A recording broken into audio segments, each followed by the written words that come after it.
Good morning and welcome to our live talk program. This is Lloyd Grubb here, your host on Revive Reform Radio, doing our live talk program covering natural health, and your Wednesday morning rise and shine. And this morning here, we're looking at a topic: venture capitalists investing in ambulance service. Venture capitalists investing in ambulance services. What we're looking at here this morning as we do our live talk program. And so I have two articles I want to share with you and to talk about these things that are happening. So hopefully you had a blessed night rest and you have some energy to take on today. And let us pray. Our Father who art in heaven, we thank thee again for your love. Thank you for the blessings, dear Lord, of your word, for the blessings, dear Lord, of knowing thee. Pray that you may be with us, dear Father, as we learn of these things and think on how to live and how to move in this world. May you bless us, we pray, for Christ's sake. Amen. So we're looking at this topic here: venture capitalists investing in ambulance service. And this is what we're looking at here this morning, and that will be the second article that I'll share with you this morning here as we look at this natural health and talk about things that affect our health. But before I go into that main article, which is a long article from Kaiser News Network, I'm going to be sharing this short piece from NBCnews.com with my Maggie Fox, and it's some new development with tick, and allergies, and it's entitled "Unexplained Allergy Attack." It might be the meat, all right. So it might be the meat, but it's not really fully the meat. It's a combination of two things. Here goes the article. People who have serious but mysterious allergy attack might be suffering from a meat allergy caused by a tick bite, government researchers says. So that's kind of a twist of events here. The meat allergy is being triggered by a tick biting a person. They've been running a study on unexplained attacks of anaphylactic shock, the life-threatening response to true allergy. Close to 10% of people recruited so far for the study turn out to have an allergy that's transmitted by a tick. Alpha-gal allergy appeared to be yet another reason to protect oneself from tick bites. So alpha-gal is the name of the allergy. Phagal-Gal.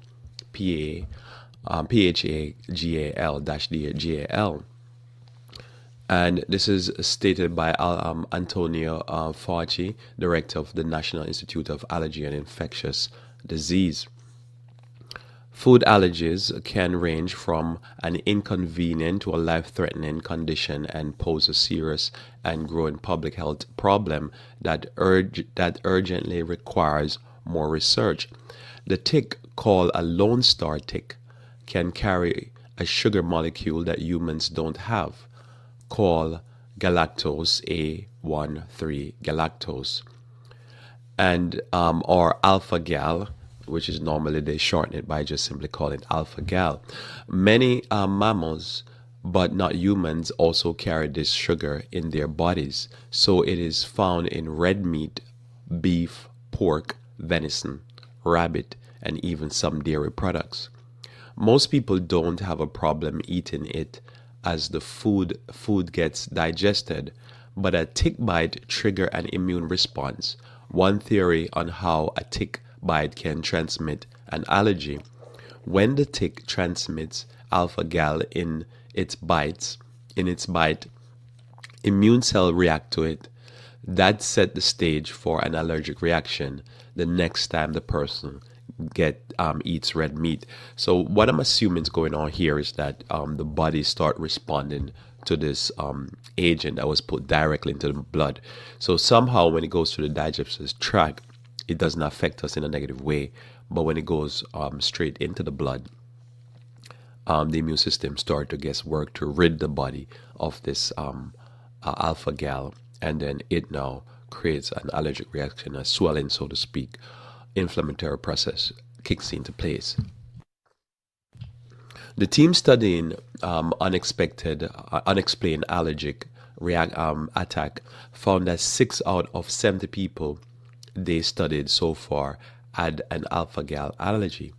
When they stopped eating red meat, their attacks stopped. It's hard to diagnose alpha gal allergy because it doesn't cause the same symptoms that most allergies do. The researchers said allergic reaction to peanut, for instance, and shellfish begin about 5 minutes to half an hour after someone eats or breathe in the food.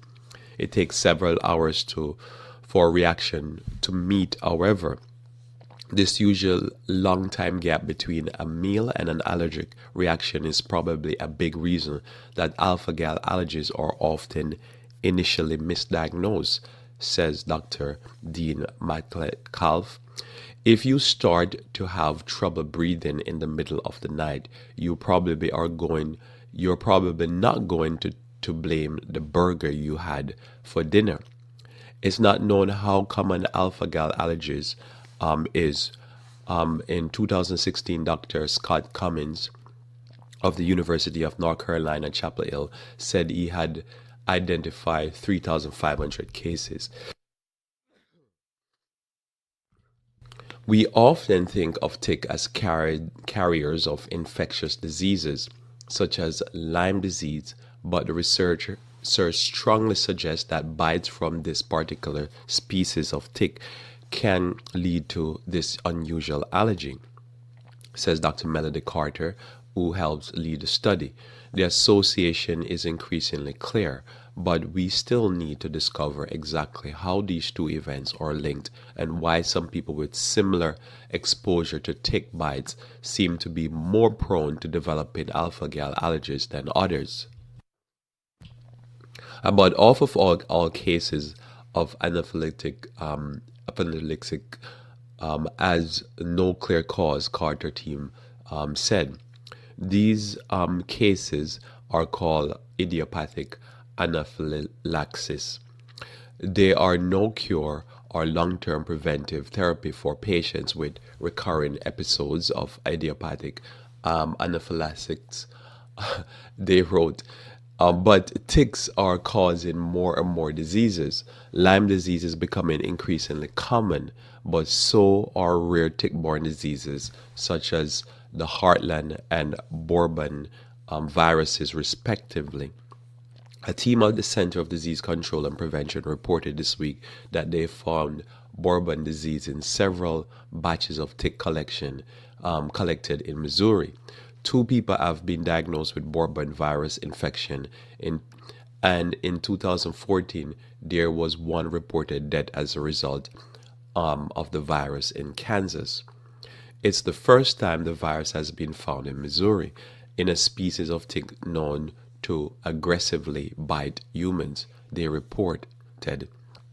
Tick-borne diseases are becoming a serious problem in the United States as people increasingly build homes in formerly uninhabited wilderness area where ticks and other animal hosts live. And so that's something new. That's a new development that's happening when it comes on to tick bite. And it's kind of a strange development, but interesting how they are able to track it down, almost like they're investigating a crime, and figure out that the tick bites the person, and as the tick bites the person, it leaves this alpha gal inside of the person. Then the person now will eat meat, but unlike most, what you will call the most allergic reaction, the person will have it within half an hour, within minutes to half an hour of eating the product or inhaling the product. This time doesn't happen like that. It takes hours for it to kick in. So as I say, you could have a meal at 12 o'clock, and then in the evening you're having shortness of breath, you're having problem breathing, and you're wondering what's happening. All that's happening is that you have an allergic reaction now to red meat or meat in general, and now this reaction is going to be hard to track down because you're having it hours after the meal eaten. And so many people are having anaphylaxis, what you call it, attacks based upon this. And as I say, 1 person in Kansas has died. And so this is what's happening. So this is a type of development that is important to watch. And most naturally, as we interact with nature, it's important to do whatever you can to not get bitten by ticks, because more and more the ticks are carrying diseases that are dangerous to us, and weird diseases. As I was reading, trying to do a quick read on the Bourbon virus, and it's a virus that gives a lot of the common symptoms like nausea, fever, and all that. But it's just one more disease that can be transmitted by a tick bite.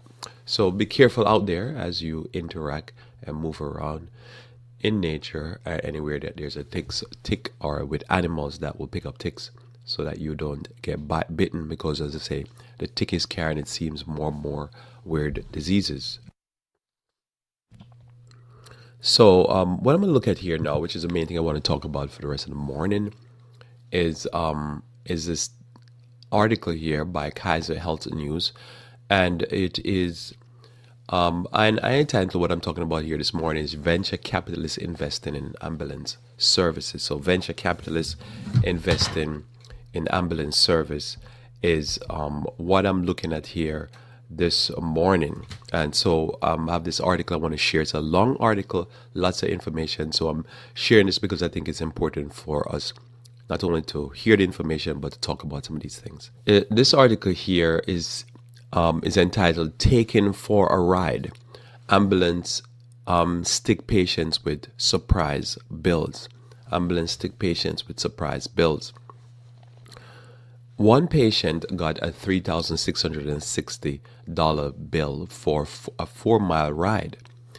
Another was charged $8,460 for a trip from one hospital that could not handle his case to another that could. Still another found herself marooned at an out-of-network hospital where she had been taken by ambulance without her consent. These patients all took ambulances in emergencies and got slammed with unexpected bills. Public outrage has erupted over surprise medical bills given out-of-network charges that a patient did not expect or could not control, prompting 21 states to pass laws protecting consumers in some situations. But these laws largely ignore ground ambulance ride, which can leave patients stuck with hundreds or even thousands of dollars in bills with few options for recovery. Find a Kaiser Health News review of 350 consumer complaints in 32 states. Patients usually choose to go to the doctor, but they are vulnerable when they call 911 or get into an ambulance. The dispatcher picks the ambulance crew, which in turn often pick the hospital. Moreover, many ambulances are not summoned by patients. Instead, the crew arrives at the scene having heard about an accident on a scanner, or because police or a bystander call 911. Betsy Imholz, Special Project Director at the Consumer Union, which has collected over 700 patient stories about surprise medical bills, said at least a quarter concern ambulances. It's a huge problem. 40 years ago, 40 years ago, most ambulances were free for patients, provided by volunteers or town fire departments using taxpayer money, says Jay Fitch, president of Fitch and Associates, an emergency service consulting firm. Today, ambulances are increasingly run by private companies and venture capital firms. Ambulance providers now often charge by the mile and sometimes for each service, like providing oxygen. If the ambulance is staffed by a paramedic rather than an emergency medical technician, that will result in higher charges, even if the patients didn't need paramedic level services. Charges range widely from zero to thousands of dollars, depending on billing practices. And so, if you notice there, in this beginning of the article, they introduced this idea that venture capitalist firms and also a lot of private companies are running ambulance services. So, as you know, with venture capitalist firm, the aim of doing business is that they try to find businesses that they can make massive return on their investment, because the venture capitalists or vulture capitalists are companies that would normally know that they'll invest in 10 companies knowing that Now, out of the 10 companies, probably 8 or 9 will fail, but one will make such phenomenal money that it will cover the cost of the others that fail. So just imagine that concept, and then you take that concept to ambulance service. So you see, as I said here, call comes in because somebody is in an accident. Somebody sees the accident driving by, call 911, said there's a accident on the northbound side of such and such a road. The ambulance scanners pick it up. They run to the service. They come to help those who are sick and those who are injured. But this ambulance service now is, say, imagine, is running by a venture capitalist firm. And so whatever is going to be the cost, and even for reasonable profit, that normally would be associated with the ambulance drive, that is gone, because now what you have is a venture capitalist firm is looking to make phenomenal profits of those that are sick and suffering. So this is, to me, part of the whole idea of is it necessary to take capitalism to this level where now you have a vulture that is just swimming around trying to make phenomenal profit of people who are suffering or people who are in accidents. This is, to me, is a very terrible development that I'll be sharing for the rest of the time here with you. So the core of the problem is that ambulance and private insurance companies often can't agree on a fair price, so the ambulance service doesn't join the insurance network. That leaves the patient stuck in the middle with out-of-network charges that are not negotiated, Imhals said. Now, think about this idea here again with me. Even if there is an insurance company that is involved, and the insurance company and the ambulance, are part of a network, it's still part of the problem that we're having because, well, if the insurance company said we'll cover all the costs, and for a 4 mile trip, that you take a 4 mile trip to the hospital, and the ambulance service charge, as the article says, $3,600. So $3,600. Is it even still fair for the ambulance service to for the insurance company to pay those type of costs? And if the insurance company say we're going to pay 70% of the cost, that still is a lot of money. How can you say, well, that is still reasonable, where the insurance company is going to still be paying almost $3,000 for a 4 mile trip? This is the type of stuff that's happening that is like, great. Everything, as I said, this is a free market, free country, so everything should be done for profitability. But when does things get to a point of view where you say, well, the sick and suffering should not always be subjected to this type of just greed and just uncaring, no love for those who are suffering? Well, continue again. This happens to patients frequently, according to one recent study of over 500,000 ambulance trips taken by patients with private insurance in 2014. The study found that 26% of these trips were billed on an out-of-network basis. That figure is quite jarring, says Lauren Adler, Associate Director for the U.S. C. Brookins Schaefer Initiative and co-author for recent research on surprise billing. The Kaiser Health News review of complaints revealed 2 common scenarios leaving patients in debt. First, patients get in an ambulance after a 911 call. Second, an ambulance transfers them between hospitals. In both scenarios, patients later learn the fee is much higher because the ambulance was out of network, and after their insurers pay what it deems fair, they get a surprise bill for the balance, also known as a balance bill. The Better Business Bureau has received nearly 1,200 consumer complaints about ambulances in the past 3 years. Half were related to billing, and 46 mentioned out-of-network charges, spokeswoman Catherine Hutt said. While the federal government set reimbursement rates for patients on Medicare and Medicaid, it does not regulate ambulance fees for patients with private insurance. In the absence of federal rules, those patients are left with a fragmented system in which the cost of of a similar ambulance ride can vary widely from town to town. There are about 14,000 ambulance services across the country, run by government, volunteers, hospitals, and private companies, according to the American Ambulance Association. For a glimpse into the unpredictable, fragmented system, consider the case of Roman Barche. Barche, the 46-year-old software engineer who lived in Brooklyn, New York, was visiting a friend in Boston suburb of Chestnut Hill last November when he took a nasty fall. Barce felt a sharp pain in his chest and back and had trouble walking.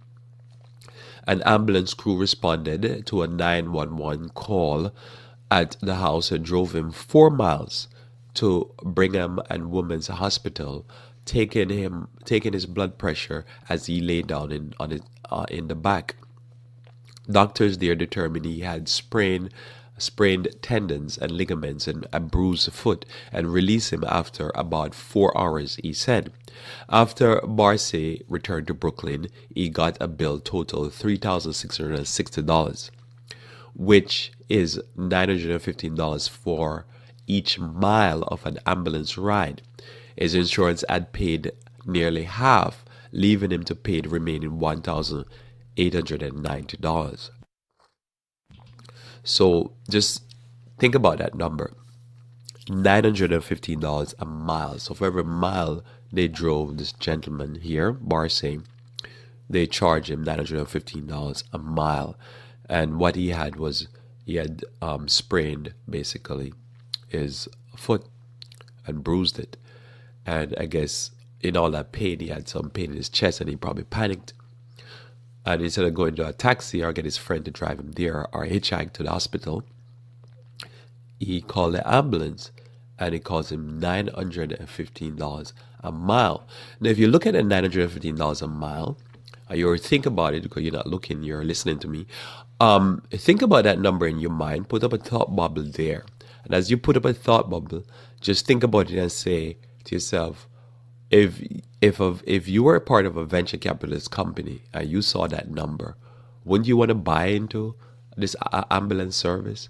I mean, that's phenomenal money. If you can charge somebody $915 a mile, I think the government only reimburse businesses or give them tax write-off for 50 cents or 50-something cents a mile. That's phenomenal rate of return. And I think that's the reason why these venture capitalist companies are getting into the ambulance business, because that's phenomenal business. You could just buy an ambulance company and then start making some real profit. So this is the type of wickedness that's going on in our country. Now, here, the ambulance service, the insurance company paid now for Barce's bill, half of it, $1,890. That's all they were going to pay. That's all they deemed was even necessary, which is still phenomenal. That's still about $400 and some per mile. You know, that's real serious money right there.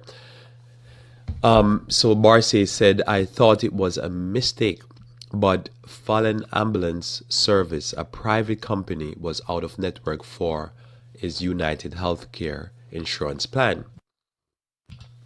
The cost is outrageous, says Barce. So he says the cost is outrageous. And he says he was reluctant. He reluctantly paid $1,890.50 after Fallon sent him to a collection agencies. If he had known what the ride would cost, he said he would at least have been able to refuse and crawl to the hospital himself, which would be cheaper because you could crawl for 4 miles, I guess.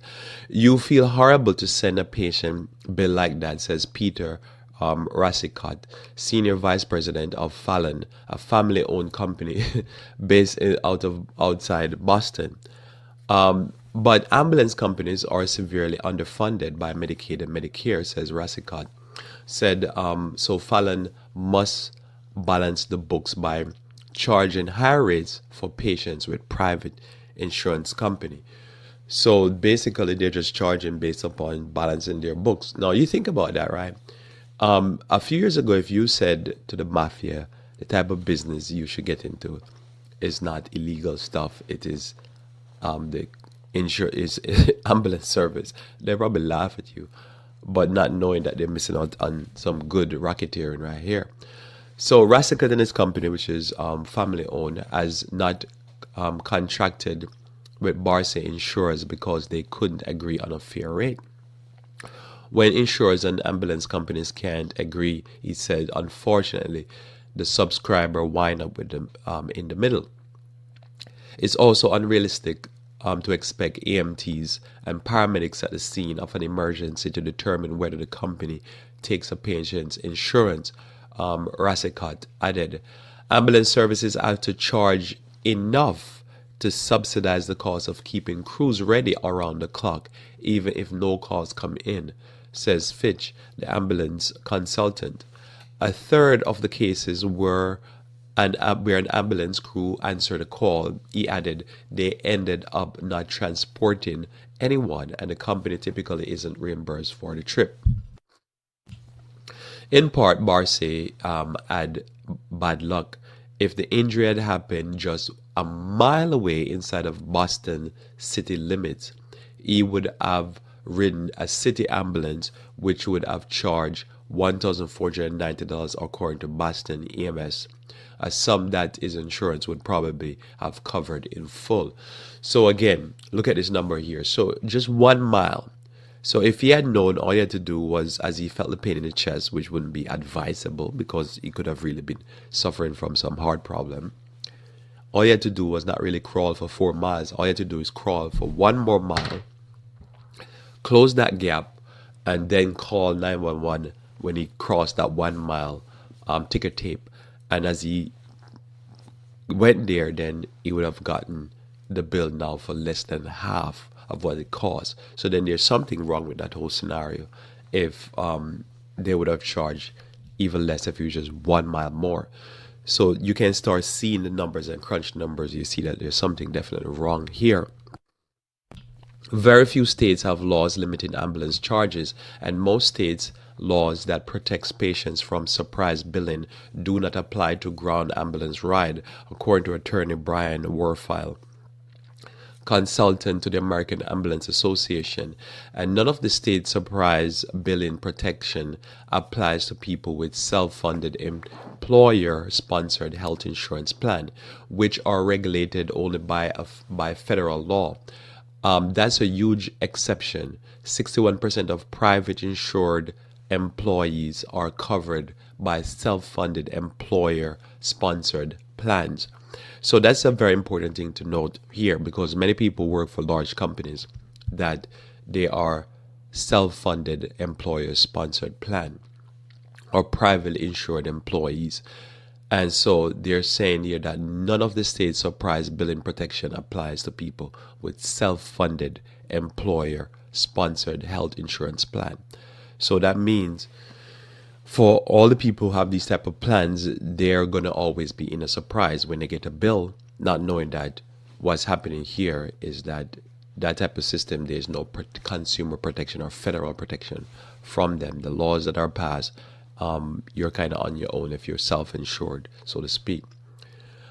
Some towns that hire private companies to respond to 911 calls may regulate fees and prohibit balance billing, Werfel said, but each locality is different. Insurance companies try to protect patients from balance billing by negotiating rates with ambulance companies, says Catherine Donaldson, spokeswoman for the American Health Insurance Plan, but some ambulance companies have been resisting to join plan networks when insurance companies offer Medicare-based rates, she says. So most naturally, that would make sense because they could get higher rates. Medicare rates vary widely by geographic area. On average, ambulance service make a small profit on Medicare payment, according to a report by the U.S. Government Accountable Office. If a patient uses a basic life support ambulance in an emergency in an urban area, for instance, Medicare payment ranges from $324 to $453 plus $7.27 per mile. Medicaid rate tend to be significantly lower. There's evidence of waste and fraud in the ambulance industry, Donaldson added, citing a 2015 study from the Office of Inspector General at the U.S. Department of Health and Human Services. The report concluded Medicaid paid over $50 million in improper ambulance bills, including for supposedly emergency level transport that ended at a nursing home, not a hospital. 1 in 5 ambulance services had questionable billing practices, the report says. So if you notice the number here, that the Medicare payment is $324 to $453 plus $7.29 per mile. So in this payment, according to the Kaiser Health news here, they're still saying that even that payment per trip, the ambulance companies still make a profit. It's just a small profit. So if you have Medicare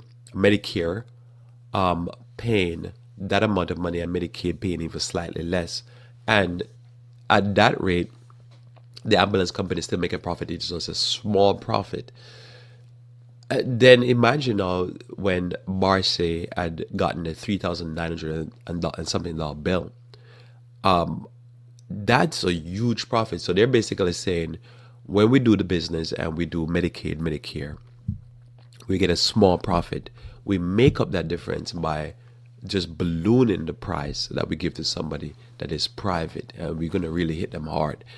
And as I say, I can see why now a venture capitalist company will get into the ambulance service and want to buy ambulance services, because you could still make a profit of Medicaid, Medicare, small, but you're going to really rack it up when you hit a person privately. And yet they're saying 1 in 5 ambulance services are doing fraudulent billing. Most complaints reviewed by Kaiser Health News did not appear to involve fraudulent charges. Instead, patients got caught in a system in which ambulance services can legally charge thousands of dollars for a single trip, even when the trip starts at an in-network hospital. That's what happened to Davin Hall, a 67-year-old retired postal inspector in Northern California. While he faces stage 3 prostate cancer, Hall is also fighting a $7,109.70 out-of-network ambulance bill from American Medical Response, the nation's largest ambulance provider. In December 27, 2016, Hall went to a local hospital with a rectal bleeding. Since the hospital didn't have the right specialist to treat his symptoms, it arranged for an ambulance ride to another hospital about 20 miles away. Even though the hospital was in network, the ambulance was not. Hall was stunned to see that AMR billed $8,460 for the trip. His federal health plan, the Special Agent Mutual Benefit Association, paid $1,350, and Hall responsible for $727 records show. The health plan paid the amount because AMR charges exceed its Medicare base fee schedule, according to its explanation of benefits.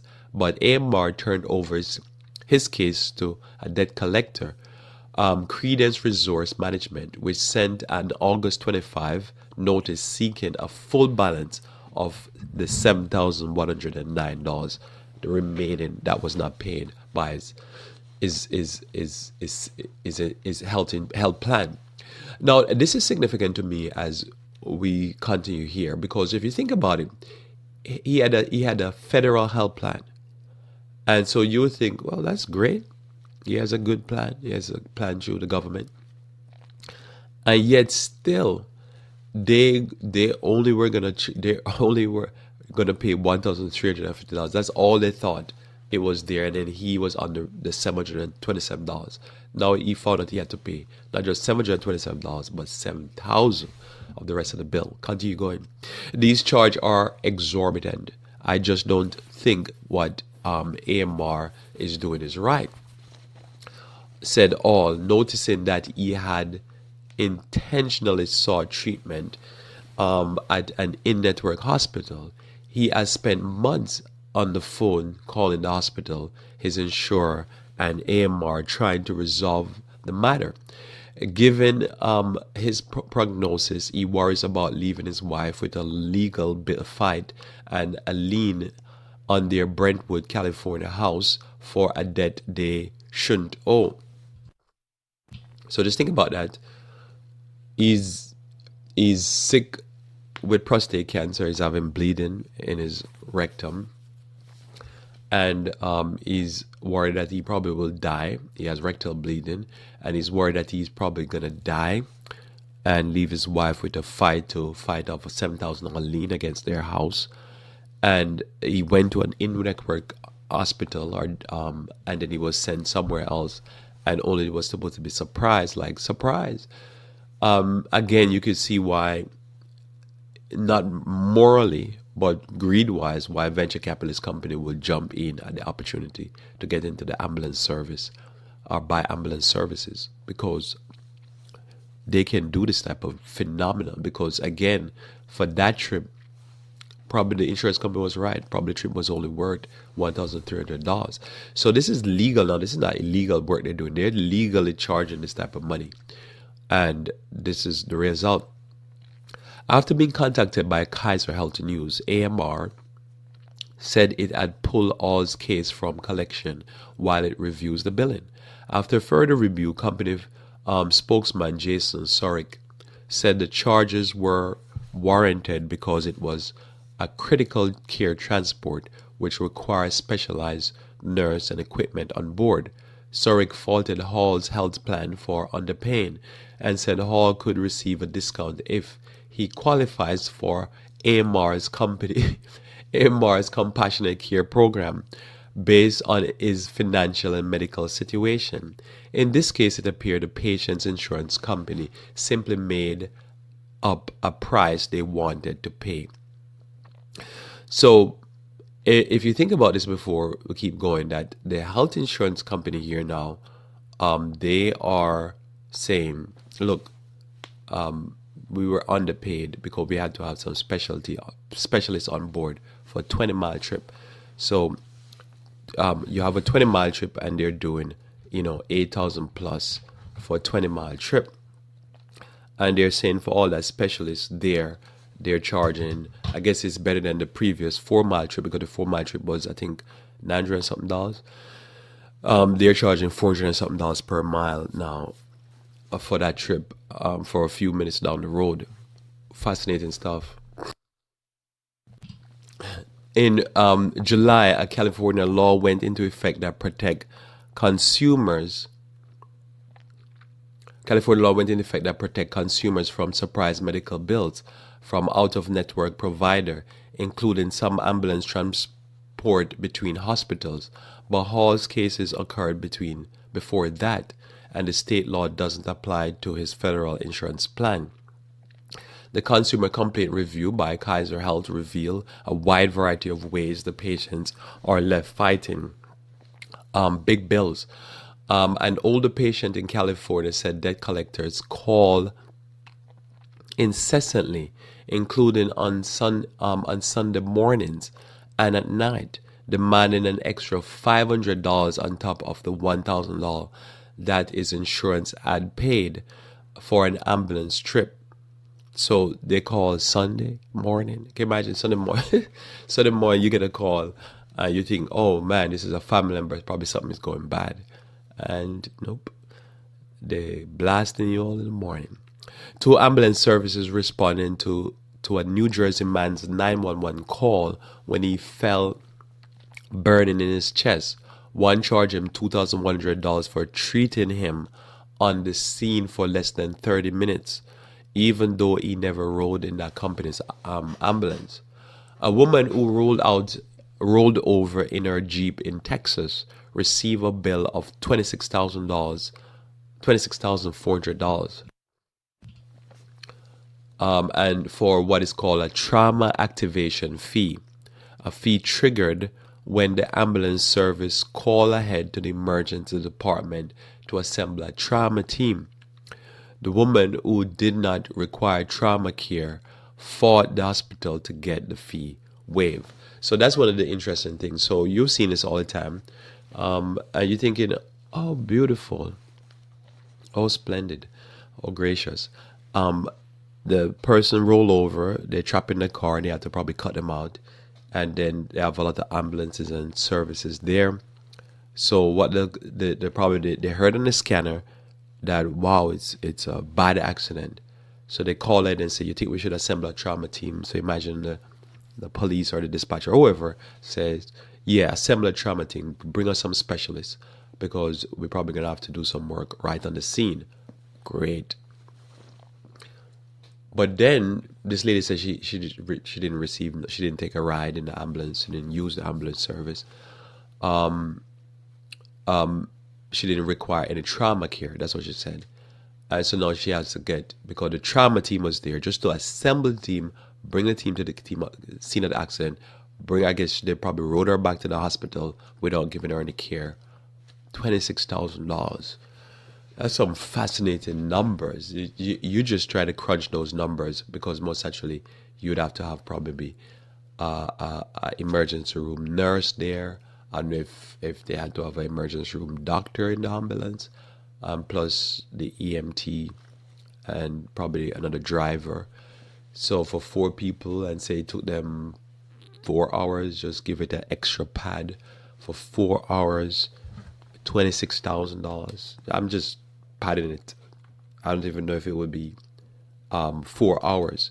So if you do that number, if you know 4 hours worth of work is like $6,600 per hour, that's some financial serious type of money. You can see why a Wall Street firm would say, we got to get into this ambulance services, we got to buy a few of these things, because this is we can legally charge. And somebody's going to say, well, it's what the market demands. It's what the normal talk here in America, they will say, well, if the market demands it, then the market can bear the price. That's what they say. What is fair? A reasonable price. A reasonable price is whatever the market will bear. So if the market will bear these type of exorbitant price, $6,600 an hour, and say they get the team together, drive to the scene of the accident, take the person, drive back, $600 something. If the market will bear it, great, because this is a consumer-driven society. If the consumer is willing to pay that, then you charge them. Weird type of development here, but we can see how capitalism, without a heart, but people say, well, that's an American way. It's like American, like apple pie. I guess it's somewhere in the Constitution. That's how we're supposed to treat our fellow human beings when they're sick and when they're in pain. This is where it's at. Fascinating stuff. Now, in other cases, patients face financial hardship when ambulance take them to out-of-network hospitals. Patients don't always have a choice in where to seek care. That's up to the ambulance crew and depends on protocol written by the medical director of each ambulance service, says Werfel. The Ambulance Association consultant, Sarah Wilson, a 36-year-old microbiologist, had a seizure at her grandmother's house in rural Ohio on March 18, 2016. The day after having hip surgery at Akron City Hospital. When her husband called 911, the private ambulance crew that responded refused to take her back to Akron City Hospital, instead driving her at an out-of-network hospital that was 22 miles closer. Wilson refused care because the hospital was out of network, she said. Wilson wanted to leave, but I was literally trapped in my stretcher without the crutches she needed to walk. She said, Her husband, who had followed by car, wasn't allowed to see her straight right away. She ended up leaving against medical advice at 4 a.m. She landed in collections for a 202 hospital bill for a medical exam which damaged her credit score. Ken Joseph, chief paramedic of the Emergency Medical Transport Inc., the private ambulance company that transported Wilson, said company protocol is to take patient to the closest appropriate facility.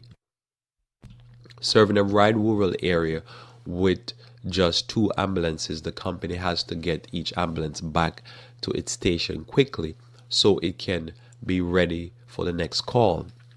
Patients like Wilson are often left to battle bills alone because there's no federal protection for patients with private insurance. So, no protection. So, somebody could say, well, I have private insurance, there's no protection. This is significant before we close out this article here, and because it baffles, because why I'm mentioning this thing about this whole idea of capitalism and so forth, because it's baffled me why is so much of what is related to for the health and the well-being health-wise of the society is left up to all this private, to me, like a net or like a puzzle. It is like one of those, not puzzle, but the thing that you walk through the maze. This is how the health is, and most of the reason why the health in America, to me, from what I've observed over the years, is the way it is. It has something to do with this basically mesmerism and fascination with everything has to be about profit. It has to be capitalistic based. And it's almost a hate that Americans have for the idea that there are probably some things in life, some services in life, that it's best not to be left up to market demand or greedy people. And that's to me is a fascinating thing, because if you notice here, so much of the health that people get, they have to get it through their work. They just can't go and buy health insurance from, say, a non-profit institution that is just there to serve. And after the year's end, there's no profitability that's supposed to come of it. And, I know the psyche in most Americans, they'll be like, okay, I'm done here. I can't listen anymore. They'll be like, no, I can't listen anymore because this is socialism you're talking about. But I don't understand, why would it be such a hard thing to contemplate that when it comes on to people medical care, that everything should not always be, well, the idea here in America is, well, let the rich live and let the poor die. And if you don't have no money, well, suck it up. It's a weird thing, because then you get these type of weird article you're reading, you're like, why did they suffer like this? Why is it necessary to take this kind of idea that America and capitalism, or America and cowboy running crazy, or mafia running crazy, running ambulance service is a great idea? Why is that a great idea? And I know probably an American will probably one day explain to me why. One of these flag draping that wrap themselves in flags every day. Because to me, it's weird, because I'm like, why go through all of this pain, and why allow everything has to always be there? Now, I understand if you have a system that was just the system, and then somebody wanted to go and say, well, we want to offer better services, so we're going to start a private system, so you have competition. But I think some things need to be protected by the taxpayers and their vote. Some things does not need to be allowed for venture capitalism, vultures and various different sharks that is only about profit and massive profit to always get involved. Because I think this is where the problem is. But I know for many Americans, the moment you start saying that, they almost want to pull their gun and want to shoot you, because they think, nope, you can't, don't never question this idea that everything should not be at the BS and not at the mercy at capitalism and just big money. But that's where we at. So continue reading the article here. Representative Lloyd Daggett is a Democrat, so they really should have interviewed a Republican, but I guess none of them would have anything to do with questioning capital expenditures on this type of thing. This guy is a Democrat from Texas who has been pushing for federal legislation protecting patients from surprise hospital bills. Said in a statement that he supports doing the same for ambulance bills. Meanwhile, patients do have the right to refuse an ambulance ride as long as they are over 18 and mentally capable. Again, when you're in pain, I don't know how much mentally capable you are. That to me is not the free market. If I'm mangled up or I'm broken, whatever, I'm feeling chest pains and I'm panicking, or I'm getting dizzy and I'm fainting, and an ambulance turn up, I'm not gonna be like, I ain't getting that ambulance. How much is it gonna cost? Give me the upfront price. And then if you tell me it's $3,000 something, I'm like, forget about it. I'll go in the ambulance. I'll pay the $3,000 something because I'm fainting here, or I'm having a pain in my chest, or I have a broken leg or arm. I'm not in the mental state to negotiate price and to talk about what is the true value or what is the capitalistic right, or am I patriotic? I'm gonna jump in the ambulance and I'm gonna pay the price after the fact. But my main aim right now is not that the service is worth $3,000 something if it's taking me, say where I'm living right now, I'm 8.5 miles literally from the hospital, or I think 9 miles solid, because I've started to go up that hill. So I'm 9 miles from the hospital, and I'm in a pain, and I don't know if I can drive. I physically can't drive, so I can't take myself. I'm not gonna really even risk saying I'm gonna call Uber, which probably is a good idea, because it's gonna be cheaper. I'm gonna be like, I'm in pain. I can't think straight. I'm gonna go in that ambulance. No, I'm gonna go in the ambulance, and for that 9 mile ride, they're gonna send me a bill $3,000. Say I'm in one of these insurance that they cover me, and they decide, oh, they ain't covering the whole thing. They probably cover half of it. So now I'm hooked for a trip that's not even worth $200. Not even okay. If you go by the Medicaid, it's only worth probably $500. And now I'm on hold for probably $2,000. So now $2,000 I owe for a trip that's not even $500 that my insurance company will cover. And this now is happening because we deem it best that we can't fix no health because we have to allow massive profits, because that's apple pie like America like apple pie. It's a weird setup. So that's why I say sometime in life when people say, why does God allow this or why does God allow that? I say, God ain't allow nothing. God didn't decide. I said this is the way things are supposed to go, and that we should have systems that make people that if they ever get into trouble, they're done. If they ever get broke or they ever lose their job, they're done. Because we set the system up that you're penalized, because guess what happened? The market demands. And as I say, how the market demand, you're sick and in pain. You're going to do whatever it is to get rid of the pain. Continue reading here. It says, meanwhile, patients do not have the right to refuse an ambulance ride as long as they are 18. As long as they have the right, they do have the right as long as they're 18 or mentally capable.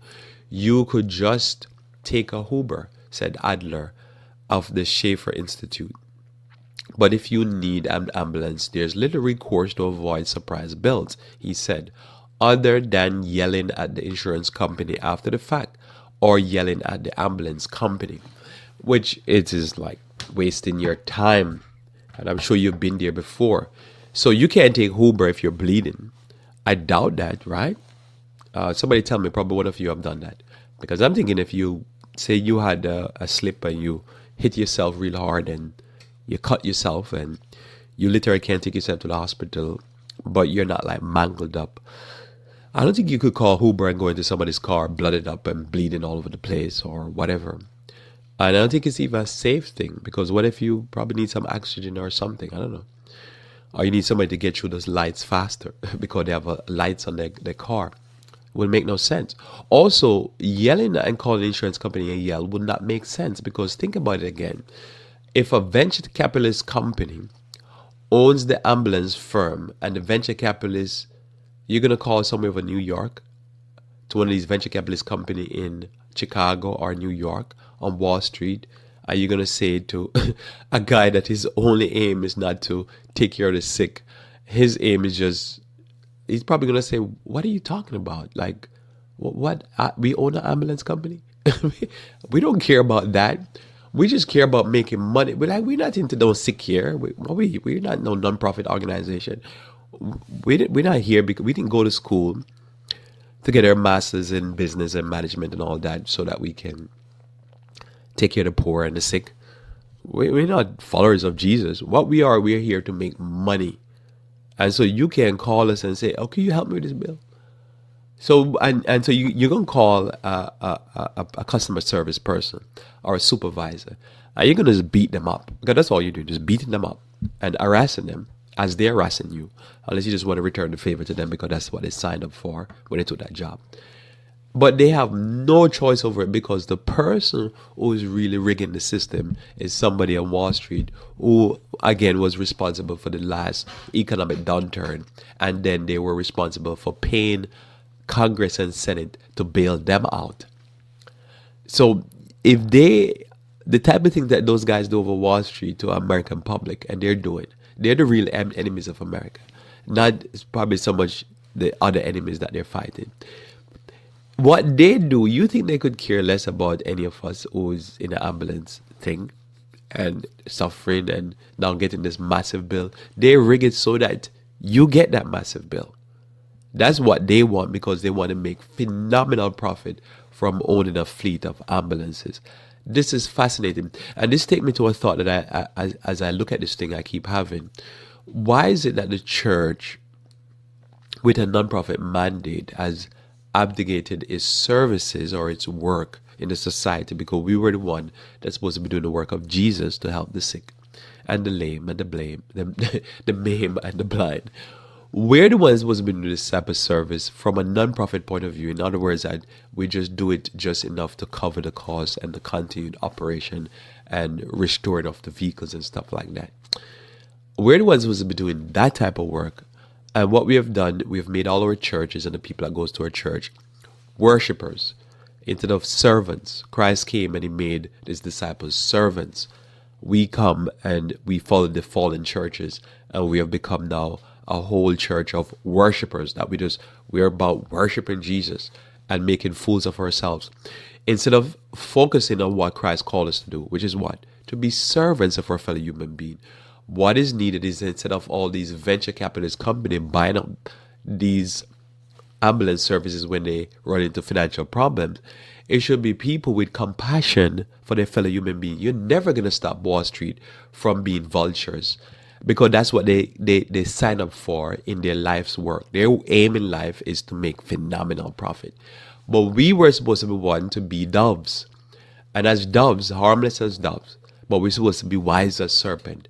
We're supposed to go in and say, we're going to help on some people here by relieving this type of wickedness that's going on in our society and take over some of these ambulance services and these various different services and run them and just run them with the regular profit that, that is deemed by even the government to say should be given or should be gained. And not have these venture capitalists, these vultures. These people are there to destroy America. They're destroying the core of America because they're making America all about profit and no compassion, no heart, no care for the poor and the sick. And they're going to continue to do what they're doing because they always did that. This human beings always greedy for money. And love of money is the root of all evil. This is what's going on here. But there'll be somebody that has Jesus in their heart. Somebody that loves the poor and the sick that need to pull together with some other somebodies and say, hey, look, we need to, even if we have one ambulance company or one little hospital, one little whatever, we're going to help the poor.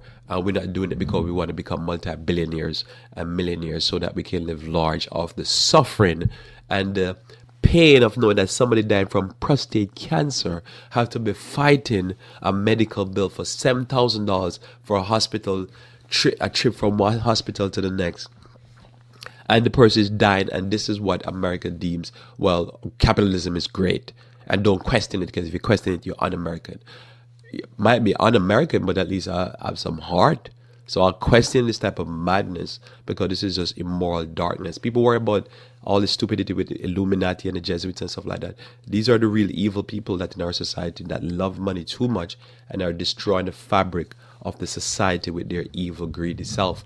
So I pray that somebody may gain some, not only some hope, but some vision as we continue to move forward and try to build something for somebody, to bless somebody. Let us pray. Thank you, Lord, again for your love towards us and the blessings, dear Lord, of knowing indeed the only true God. May you be with us as we go through the rest of this day. May you guide us along, and may you try to always teach us ways to be wise in this world as we are living among some serious wolves. May you bless us, we pray, for Christ's sake. Amen. Thanks again for being with me here on Revive Reform Radio. Looking forward to talking to you tomorrow morning, where we should talk about current events. Until then, I pray that you may continue to walk with the King.